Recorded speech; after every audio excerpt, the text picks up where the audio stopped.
Hi, everyone. It looks like the rate of attendees trickling in has slowed a little bit. So let's go ahead and kick this off. Thank you all so much for joining the 2021 Renew Wisconsin Renewable Energy Summit.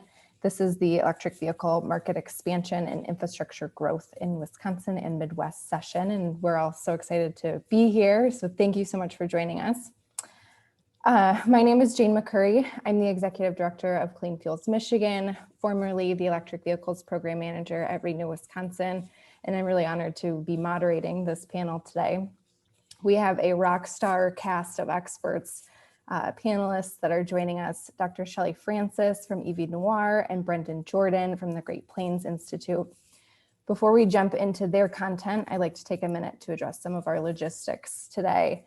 At the bottom of your screen, you'll see that there's a Q&A box and a chat box.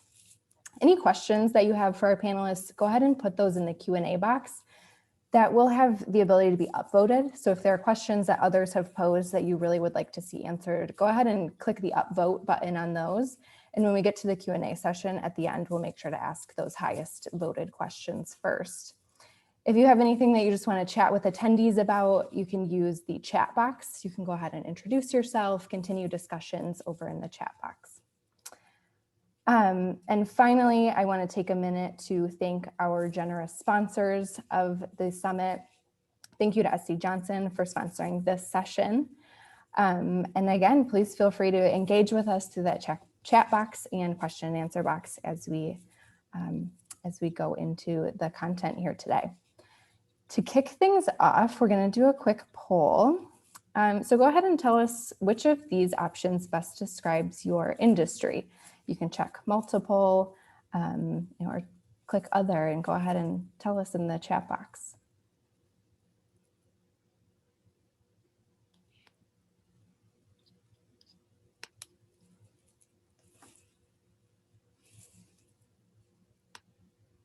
Give that a few more seconds.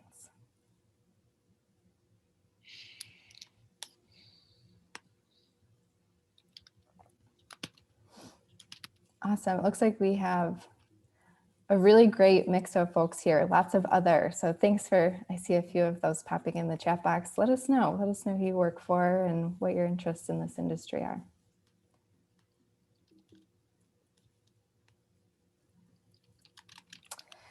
So without further ado, I would like to introduce our speakers today.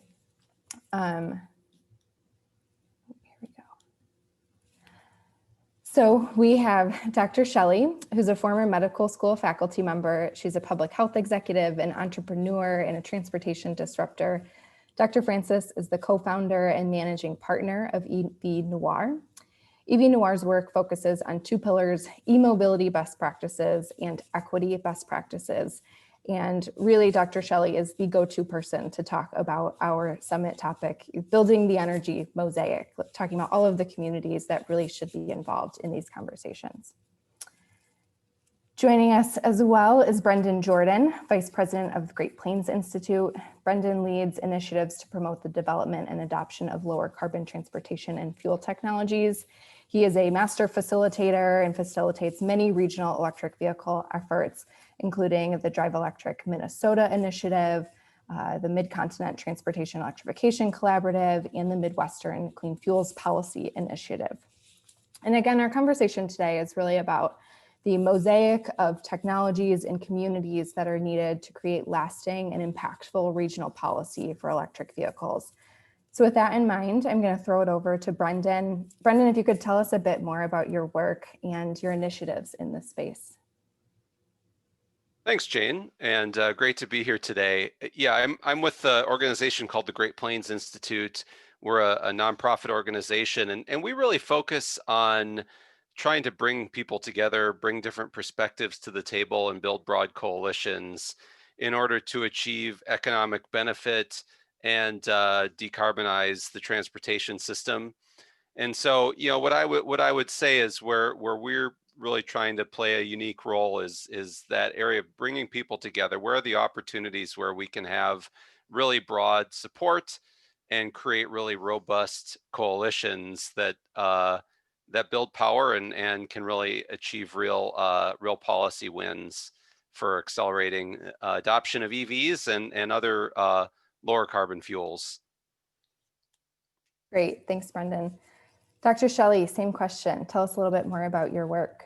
Sure, absolutely. So my colleague and I, Terry Travis, co-founded two organizations that you may be familiar with. One is EVNoire, and then the other one is EV Hybrid Noire.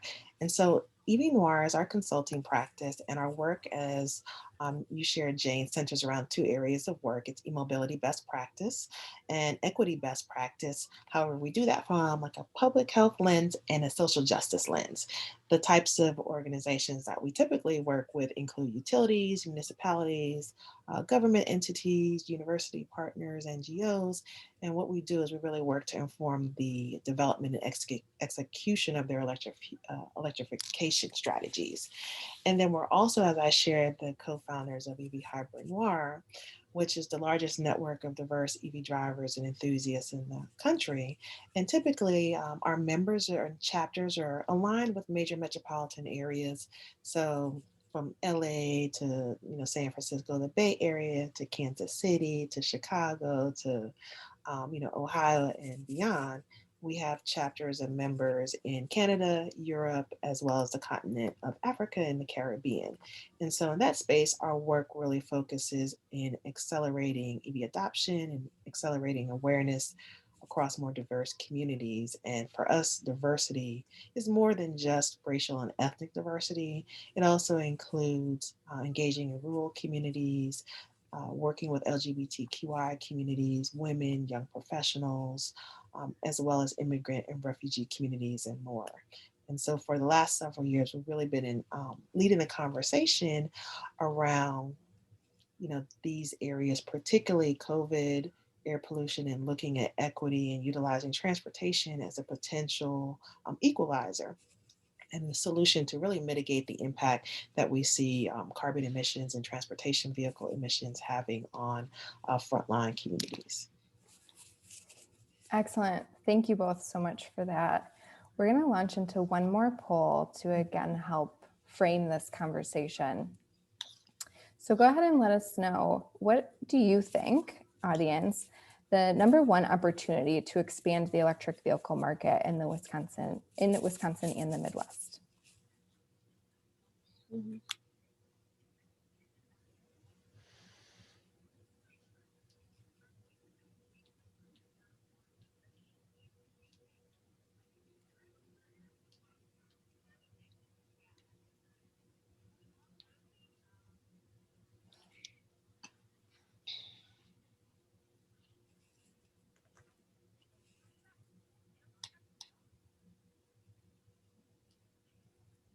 Awesome. Let's give it 5 more seconds. Get those answers in.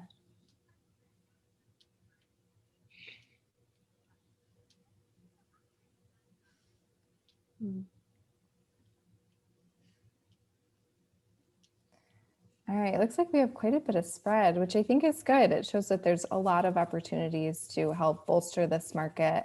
And I love that the number one answer is bold and equitable public policy to support consumers buying electric vehicles. And I'm sure that our speakers have a lot to say on that topic. So I'm going to go ahead and throw this question over to you, Dr. Shelley. What do you think is the most exciting or the most opportunistic avenue for us to take to expand the EV market?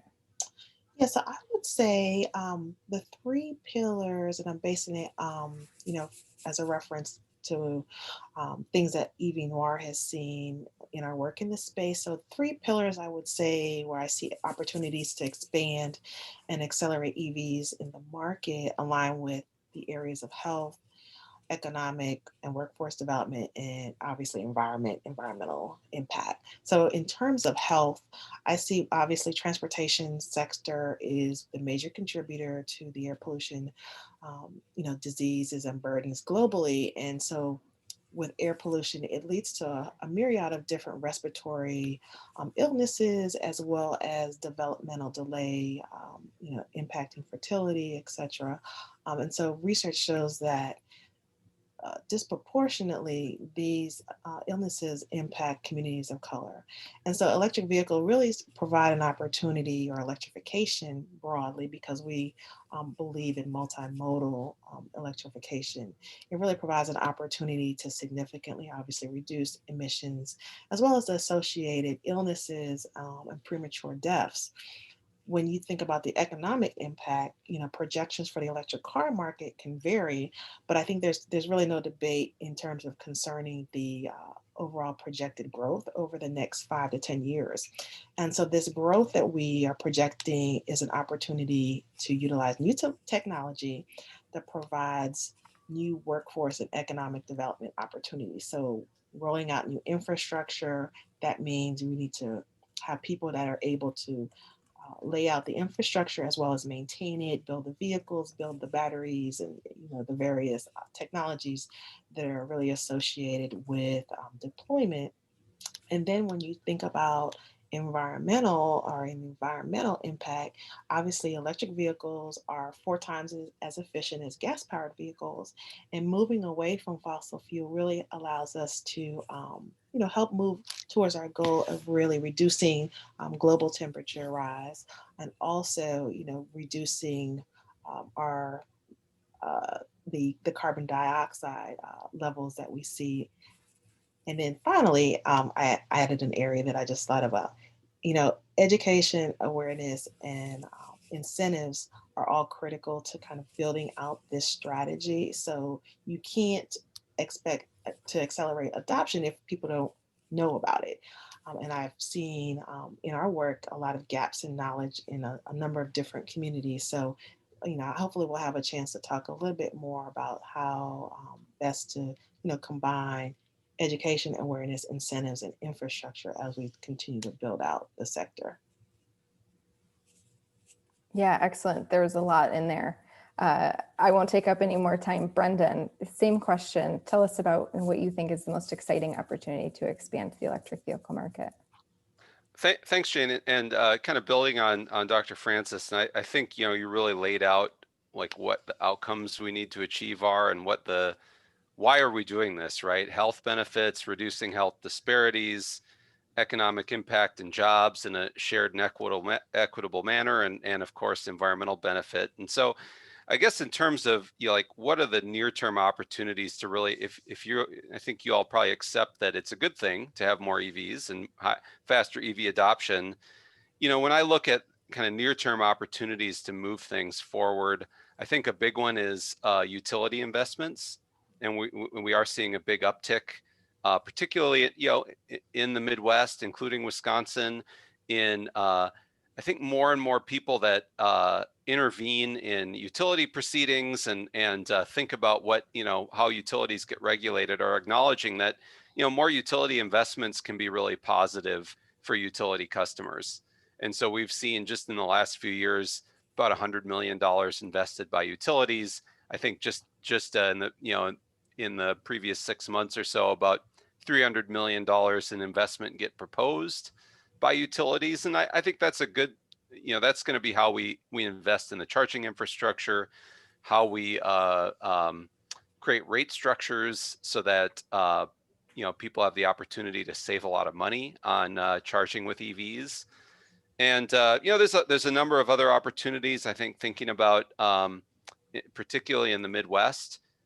We're a manufacturing region, and I think we need to really look hard at how this can be a jobs opportunity as the auto manufacturing industry kind of transitions, making sure we keep those jobs in the region. I also think there's some great opportunities for state collaboration and partnership around building out the charging infrastructure, which is essential as well. So that those are some of the highlights where I kind of see some near-term opportunities. Yeah, that's great. And that really bridges into our next question, which is, there's all of this opportunity and there's so many moving pieces, quite literally. We're talking about vehicles and charging stations and all of the communities and states that need to be involved. Can you tell us a bit more about what the industry is doing to coordinate those moving pieces and to coordinate EV infrastructure across boundaries like state lines or boundaries between communities? And Brendan, I'll throw this one to you first. Well, I think it's more than just industry coordination. I think it's really multi-stakeholder coordination. We're seeing a lot of great efforts by the states, and so you could consider this partially industry in the sense that the seed capital is coming from the Volkswagen settlement, where Volkswagen cheated on their emissions controls and had to pay out. But this kind of the lemonade from that lemon is states have the opportunity to make some early investments with that funding in EV charging infrastructure, and also some investments in replacing older diesel vehicles with some electric medium and heavy duty vehicles. It's not enough money to fully meet the need, but it's really a great start in kind of creating that minimum basic network. States are, I think, starting to collaborate. We've seen some multi-state EV charging corridors get planned and built out, and I think we'll see a lot more multi-state coordination in that area going forward. We're actually also seeing some utility collaboration. There's at least one MOU that is between utilities along a highway corridor to make their own investments and coordinate those investments across different utility service territories. So I think that's a pretty exciting opportunity. And I think that the other piece here is state policy, right? Creating state policy that helps accelerate adoption and is done in a coordinated way across multiple states is kind of the missing piece, particularly in our region. And so, excited about the opportunity to get more done there in the coming years. Coming year, how about coming months? Maybe we'll make more rapid progress. I like that. And Dr. Francis, what can you add to that? Sure. I will say I totally agree with Brendan's suggestion around what the states are doing. So obviously, bridging the connection between like public-private partnerships is going to be really critical in terms of moving those collaboratives, the state and the regional collaboratives forward. I think it's also, there's a really strong place for community-based research for the different state projects as well as with private projects, where you were working with, community-based organizations, communities, frontline community partners, and others to really address issues around, distrust, perception, and concerns around EV adoption, and address barriers to EV adoption, as well as other experiential difficulties that people may have in terms of leading up to this transition. We often say in our work that, our membership organization is a living laboratory or focus group, because there are eyes and ears on the ground, so to speak. And at the same time, they can also be fantastic educators about, the benefits of, adopting EVs. There's no better educator than a peer, than somebody who has shared or similar experiences and can really speak to, what that experience has been. So I think it's going to be important to have those kind of like testimonials. Also thinking about, a media or communications campaign to really help go in alignment and support what the state collaboratives and the regional collaboratives are doing. So I think, it's going to be like a multi-pronged, multi-phased approach to really be able to amplify this conversation and accelerate. Well, I just want to use a vehicle analogy, but to move this conversation or even accelerate this conversation forward. Yeah, great. And so, as we think about all of those different prongs and all of those different communities, Dr. Francis, how do we further involve Black, Indigenous, people of color, and other communities in this work and in the conversation about electrifying transportation? How much time do we have today? I know. All right, so I'll try not to ramble on this. But I have just a few ideas. So I want to just take a step back. And so, why it's important that we have this conversation. So it's really essential that we make sure that everyone has an equitable opportunity to gain from the economic, the environmental, and health related benefits of EV ownership and adoption. And so, given some of the structural inequities and inequality that we've seen, not everyone has the equal opportunity or starts at the same starting point. And that impacts how well they're able to reap the benefits of this particular technology. So our organization, EVNoire, we specialize in working, like I said, with a whole host of communities, and diversity is important to us, particularly those communities that are impacted worst and first. And so I think this conversation, there's a few different ways that we can tie this in. And address how we further involve these communities. So, four areas that come to mind quickly: building sustainable relationships, inviting diverse stakeholders to the decision making table, educational and training programs, as well as promoting opportunities to utilize this technology.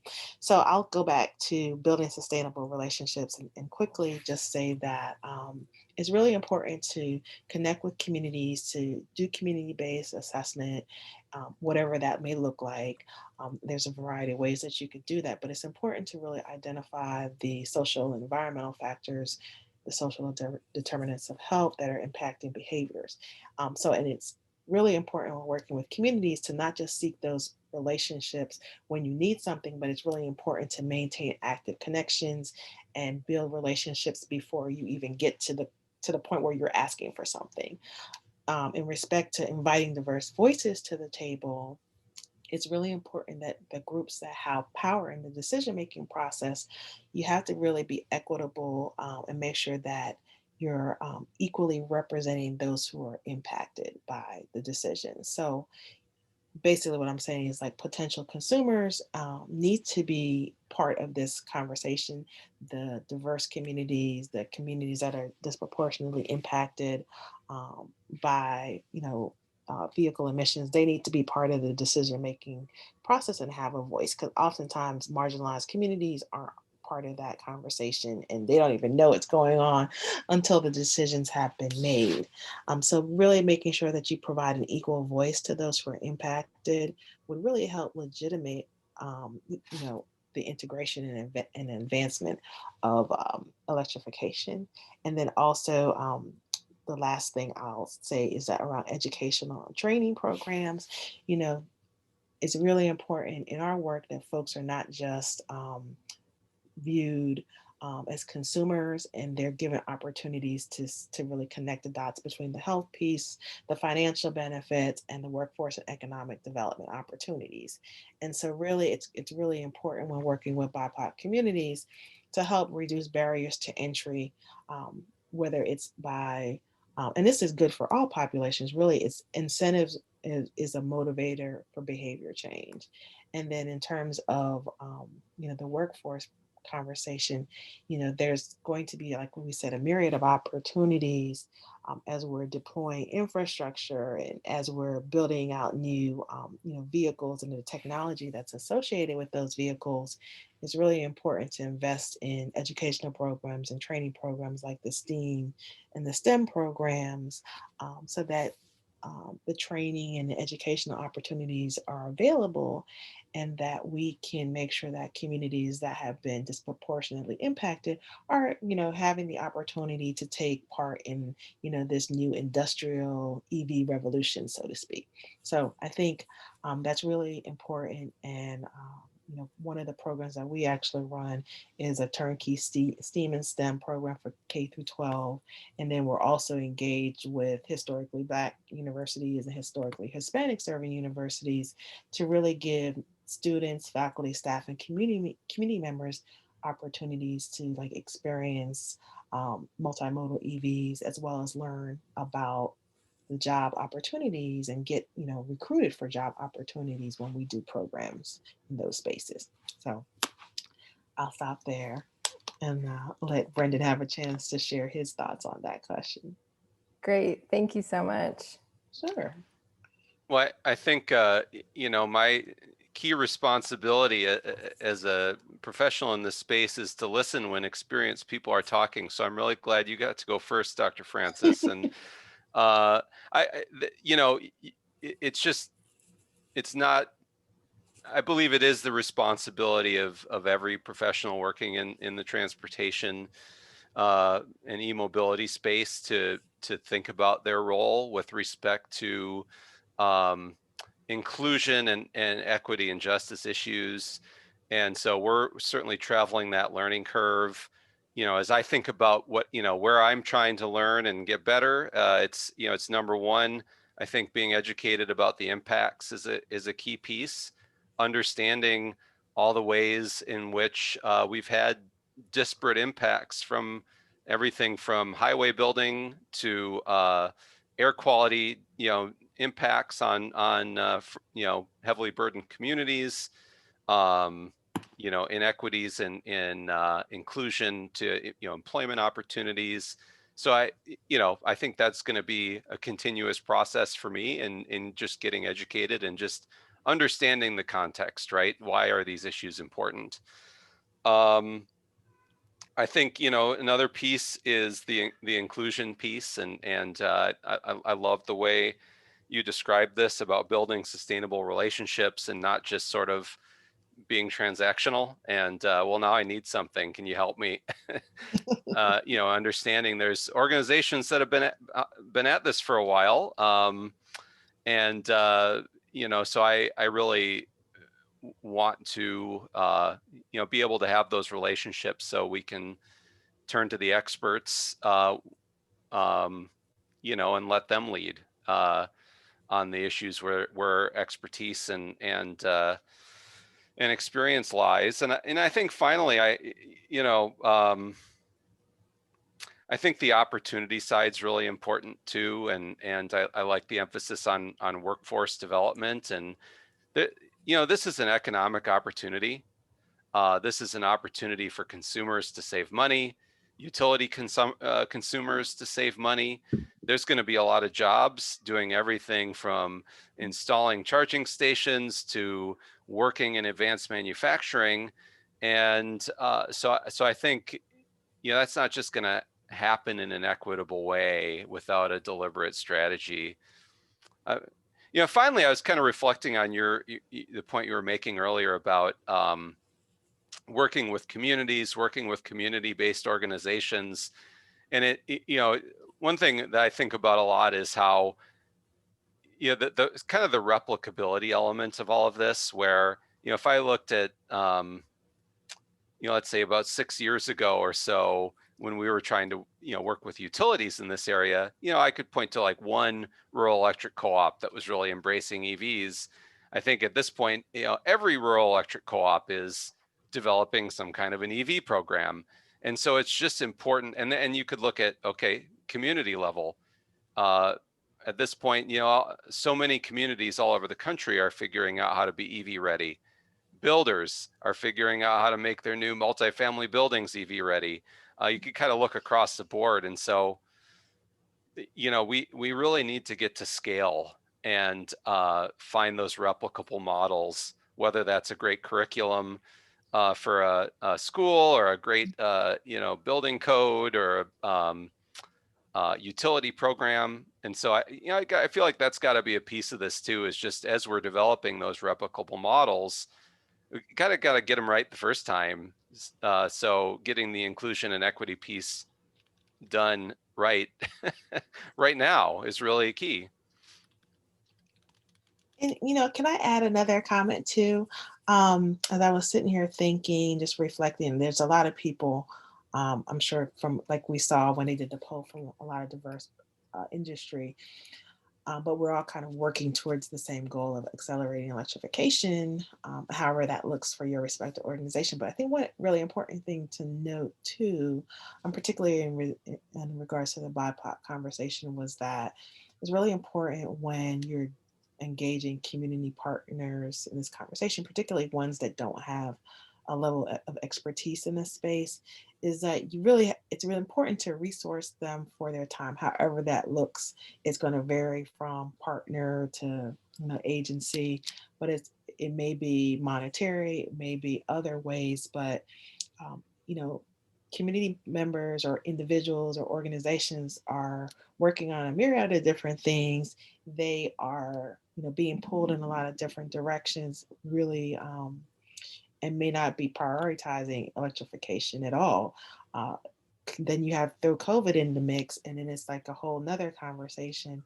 But it is important that, if you're working with a nonprofit partner or a community-based organization, or individuals who represent particular districts, that you are resourcing them for their time, because they're taking time away from whatever else they would be doing or could be doing to provide their subject matter expertise. So just as I expect somebody to pay me for my time as a consultant, that they are, your consultant. And so we have to remember to treat them as such, because they are providing a level of knowledge that we're seeking, that we might not be able to get ordinarily. So it's just something to consider as we are all working in the space, and be mindful of that. Absolutely. Thanks so much, both of you. That was really great. I have one more prepared question. So attendees, feel free, keep popping those questions in the Q&A box. We will have time to get to them.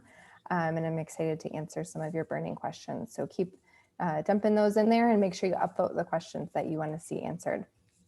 So we'll go to Brendan first with this one. If you could wave a magic wand, what one policy would you pass to equitably accelerate the EV market in Wisconsin and in the Midwest? Well, it is hard to pick just one, but I will mention one that you may not have heard of, which I think you're going to hear more about, and I think could have a really big impact in our region. And that's a policy called a clean fuels policy, otherwise known as a low carbon fuel standard.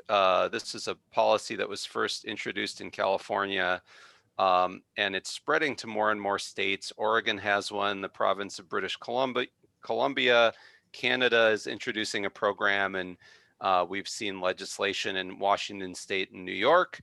And I think you'll probably see this start popping up in legislatures in the Midwest in the coming year. And what this policy is, it's a technology neutral policy that provides very attractive incentives for any type of fuel that offers a documented greenhouse gas reduction.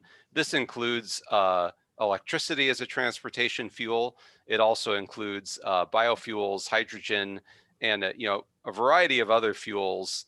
As long as they are full life cycle carbon, lower than gasoline or diesel, they're able to generate credit revenue. And really, for looking at e-mobility today, incentives for deployment are one of the big missing pieces that can really help accelerate the market. The other thing about this policy, though, is it creates opportunities to build a bigger coalition beyond just the EV advocates, pulling in other fuel industries, biofuels, agriculture, and others. And getting policy wins on with only EV advocates has been challenging in the Midwest. And I think by building a broader coalition, we will have more success.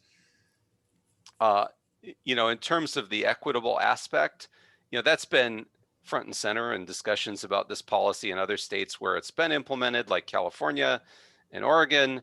It's been a big part of the conversation in Washington, and I think Dr. Francis may have some views on how effectively equity issues have been integrated into those policies. But it's been a robust debate, and in the California program, for example, a certain percentage of all the credit revenue, at least in the EV sector, is carved out and designated for example, larger rebates for lower income consumers, targeting investments to heavily burdened communities to make sure that we're really delivering air quality benefits where they're needed, things of that nature. It's been, this program's been key in helping to move, for example, electric transit projects, which can really be targeted to communities that need that higher quality transit investment. So I think I'm not saying it's been done perfectly, and I'm sure it can be done better, but it does create an opportunity.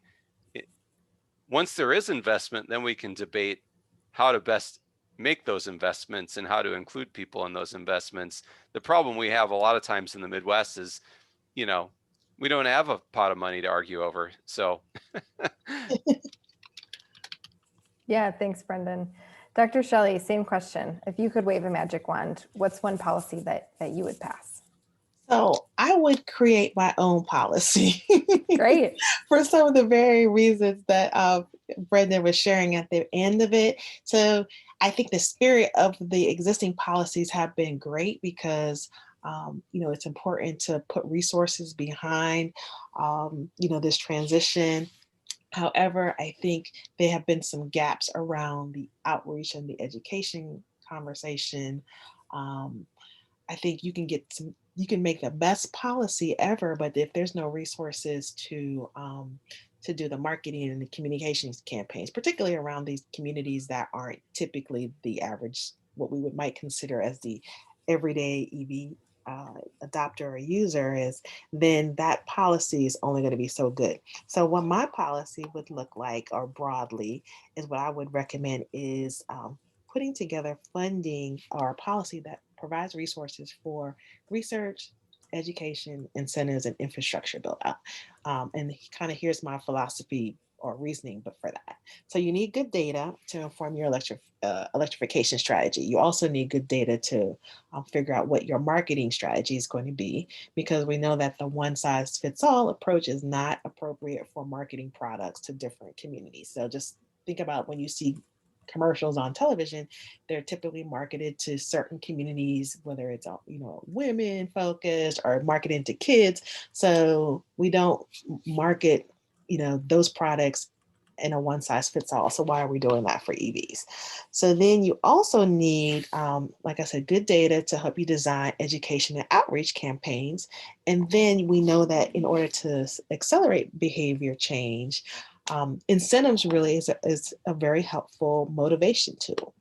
When you look at more progressive markets, like say Norway, for instance, they use that as a way to help accelerate EV adoption. So other additional to that would be incentives. Would be let me think. Providing resources for charging infrastructure build out. So we have to let people know that 90% of your charging is done at home. Okay, so that's good for some communities, but for others who don't have access to being able to charge at home, like how do we help them? And so it's important to, consider like innovative charging. There's opportunities to do street light, charging pilots and other ways, multifamily, charging community hubs for ways to address some of those gaps in communities where they're not able to charge at home. So I think if we can couple that approach, that there's opportunities to, really change how the EV policies are rolled out. And I think that's one way to be able to address some of those equity components by having kind of like a multi-phased policy approach. Yeah, that's great. Thank you. Sure. So we have a few minutes to jump over to some audience questions. One of our most upvoted questions is about apartment dwellers and how do we allow people who don't own a garage or a parking spot to charge their vehicles. And I'd like to tack on a question about how do those needs differ from rural communities where their living situation is very different than someone who lives in a multifamily building, and how can we think about both of these communities as we roll out charging station incentives or charging stations in general? Dr. Shelley, do you want to take that one first? Sure, I'll start. So there are a few things happening. So one is that between now and the next 5 and the next 10 years, you're going to see a proliferation of a variety of different electric vehicles and pickup trucks at all different price points. And so as the battery technology improves, you're going to get vehicles with much longer range. So on average, I would say the vehicles that are coming out now, have around 250 miles range kind of as their base. So that can help address some of the issues around charging. So we have to train people so that they don't feel like they have to charge a car every day. Like you don't have to put gas in that car every day. So that will be helpful as the range of vehicles increases. Um, but for more immediate needs, so like if you're buying a $5,000 or $6,000 EV and your range is about 100 miles, the range is going to be real, or range anxiety is real for that person. So, there's opportunities to partner, do these public-private partnerships with utilities and others to help provide some of that infrastructure with multifamily dwellings. There's an opportunity to put EV-ready ordinances in place so that as we're doing new construction, single-family townhouses, apartments, and condos, that that infrastructure is put in place on the front end, because obviously it's much cheaper to do it than it is later on. And then there's other opportunities, obviously, to build out more charging infrastructure in conjunction with utilities, VW settlement, private foundations and resources, and some of the charging infrastructure companies to be able to meet some of that charging deserts that we spoke about earlier. So I mean, I think there are some really good opportunities. We're utilizing innovation, and this is a time where that public-private partnership is going to be important, where the onset of the new administration with some new resources to help accelerate these discussions and this infrastructure deployment in education and research is going to be critical. But I think you're going to see a lot of things happening over the next 90 days. First 100 days and then throughout the rest of the year, because this issue, climate justice, electrification, is a top 5 priority of the new administration. So I'm excited to see what's going to happen over the course of the next 4 years, but definitely more immediately within the next 100 days and through the end of the year. Thanks, Dr. Francis. Mm-hmm. I'm going to throw it over to you, Brendan. Yeah, well, I think I agree with all of that. I think one of the key things for me is just not taking a one-size-fits-all approach. We know that, places where EVs are a great fit, we know how to do that, right? We know how to put level 2 chargers in somebody's garage and put them on a time of use rate, and that works. And for people who are in an income category to buy the car, that's awesome. We have to also acknowledge there's communities that are more dense and are not trying to have more vehicle trips occur in their community. And I think we can think about some ways that, of course, all the things that were just mentioned about making sure that we're making new apartment buildings that have parking garages EV ready. It's all critical work, but also let's think about things like electrified, very high quality transit. In the Twin Cities, they're essentially putting the EV buses on the new arterial bus rapid transit lines. So what you're getting is a transit service that is higher quality, that's silent, that is zero emission. And, I consider that a big part of e-mobility, right? This is, how about e-bikes? That's the fastest growing sector in the bike industry today. For cities that are putting in a lot of bike infrastructure, it's going to result in more utilization of those infrastructure investments. And we can think about, electric car sharing. And so, there's a lot of models out there to share the benefits of e-mobility. And it's not in every case a person owning a car and needing to figure out how to charge it every day. It's accessing those benefits in other ways.